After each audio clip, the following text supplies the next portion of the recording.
আসসালামু আলাইকুম। আজকে কাজ হচ্ছে অনুক্রম ও ধারা নবম শ্রেণীর 33 পৃষ্ঠার ক নম্বর।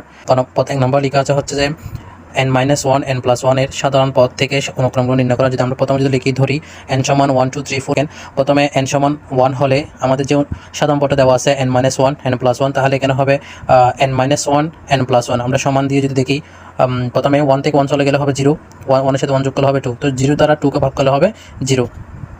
তারপর এখানে n সমান যদি 2 হয় তাহলে আমরা যদি দেখি 2 - 1 2 + 1, তাহলে হবে 2 থেকে 1 চলে গেলে 1 হয়, 2 এর সাথে 1 যোগ করলে হবে 3 হবে, সেই যে 1/3।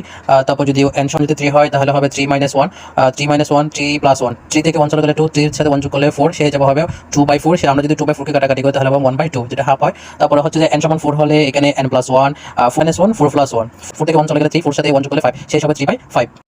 সেই হিসাবে এখানে অনুক্রমটি হবে 0 1/3 1/2 3/5। তারপর আমাদের